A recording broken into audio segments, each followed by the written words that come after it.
I'm going to talk about ILER and TERA. So, ILER is an acronym for Individual Longitudinal Exposure Record. And that is particularly if you were ever deployed, that talks about where you were deployed, longitudinal record. So, like which country, where in that country, and then for how long. And for each time you were deployed, it talks about how long you were there and then what was going on in that location during the time you were there.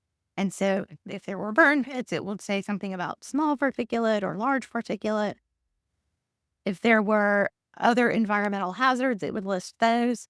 So it just is a document every place that you've been deployed, mostly deploy us. So that's the ILER. And then your TERA is your toxic exposure risk activity. And so that goes into, it could also be burn pits, right? If you were exposed to burn pits, but it would also encompass anything that you were exposed to as part of your job. So let's say you were a jet fuel mechanic. Well, then jet fuel is an exposure that you would have.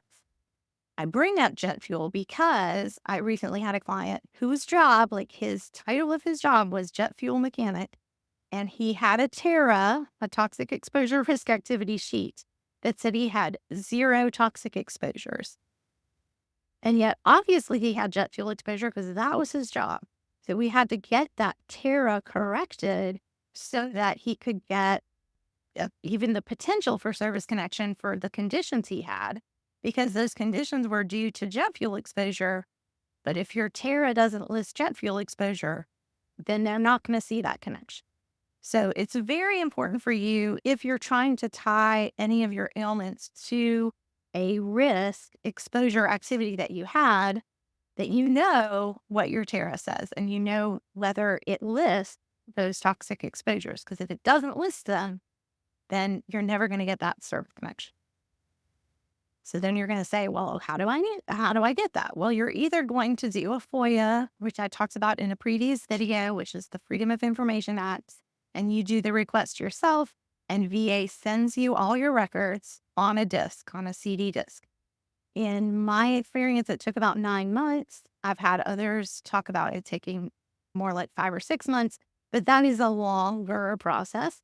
If you work with a veteran service officer or a lawyer or an accredited agent like myself, that is something that we're able to see as part of looking at your record. And that could also be something if you made a VERA appointment that they could look at and tell you over the phone if you just have like 2 or 3 questions. Hey, quick, could you look at my TERA and see which exposures are listed? That's something that they could do through VERA. I will put a link for that in the description